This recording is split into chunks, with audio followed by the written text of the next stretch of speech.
Salam sehat. Kita bahas tentang kesehatan saluran nafas pada manusia dan hubungannya dengan perokok. Saluran nafas itu ada atas dan bawah.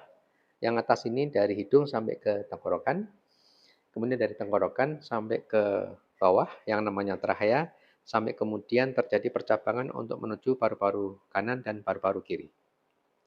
Trachea ini lebih kurang diameternya sekitar 2 sentian. Dia elastis, kemudian di seputar sepanjang trachea ini ada rambut getah yang namanya silia. Silia ini dia akan bergerak ke atas. Jadi kalau misalnya ada benda asing atau ada dahak yang ada di trachea, sekalipun ada di bawah, dia akan menaikkan dahak tersebut ke atas sampai kemudian di tenggorokan ada refleks batuk. Nah, ketika ada benda asing di dalam tenggorokan ini, manusia akan membatukkan atau dehem, kemudian dahak tersebut bisa keluar. Nah, sekarang bisa dibayangkan, ketika ada asap yang masuk pelan-pelan dalam jangka waktu yang lama. Bagaimana trachea ini, yang tadinya diameternya lebih kurang 2 cm ini, lama-lama dia akan tertutupi oleh lapisan asap yang lama-lama menumpuk. Sehingga sekian tahun kemudian diameternya tidak lagi sekitar 2 cm, pasti akan berkurang. Belum lagi elastisitas daripada trachea tersebut. Sudah tidak lagi elastis. Kemudian rambut getar yang bisa membawa dahak yang dari bawah ke atas ini sudah tidak lagi berfungsi dengan baik. Sehingga ketika ada dahak yang ada di saluran pernafasan agak di bawah, tidak bisa dinaikkan ke atas. Karena sudah tidak berfungsinya rambut getar yang ada di saluran pernafasan.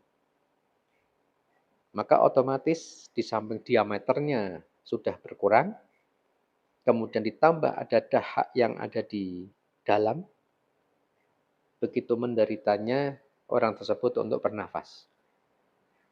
Sekalipun masih bisa bernafas dengan baik, tetapi maka akan sering muncul batuk-batuk. Belum lagi kalau dahak tersebut kemudian ada kuman yang berada di dalamnya, maka akan bisa menjadi radang pada paru-paru. Ilustrasinya adalah ketika ada dinding, kemudian di bawahnya ini ada lampu yang pakai api. Ketika ini dinyalakan terus, atau mungkin di dapur, bawahnya ada kompor, maka lapisan tembok yang ada di sekitarnya ini pasti dia akan banyak hangus, banyak kotoran. Banyak kotoran yang menempel di dinding-dinding di sekitar kompor tadi. Pada dapur kalau mau dibersihkan, tinggal dibersihkan, diamplas, maka penebalan dari kotoran asap tersebut bisa hilang. Nah, bagaimana kalau itu berada di saluran pernapasan sampai kepada paru-paru? Apakah bisa dihilangkan? Tidak bisa. Dengan obat-obatan supaya itu menjadi bersih? Tidak bisa. Tidak ada yang bisa menggosok saluran pernafasan ini, lapisan kotornya dihilangin, nggak ada.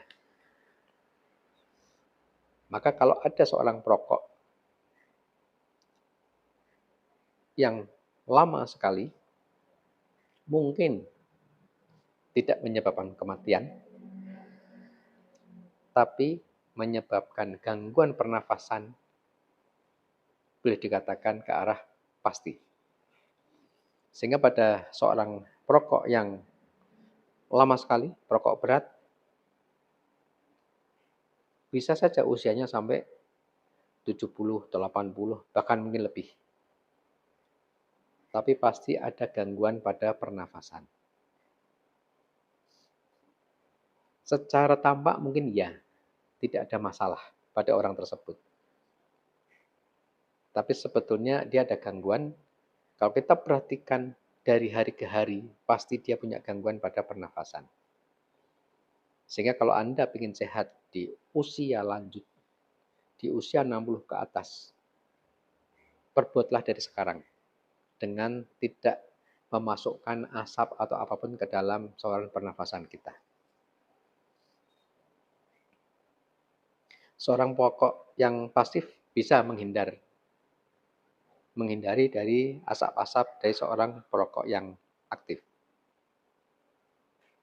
Menghindarlah, jangan terlalu dekat. Jadi yang saya sampaikan ini terutama pada perokok-perokok aktif. Jadi cara untuk menyayangi saluran pernafasan kita, ya sejak dari muda usahakan untuk tidak merokok. Supaya usia lanjut kita ini sehat di saluran pernafasan kita. Itu yang perlu saya sampaikan ke Anda semua. Cermati apa yang saya sampaikan ini. Apakah Anda termasuk seorang perokok aktif? Kalau masih muda, berhentilah. Kalau sudah terlanjur usia lanjut, berhentilah juga untuk tidak menambah tambahnya keluhan-keluhan ada pada saudara. Ingat itu, salam sehat.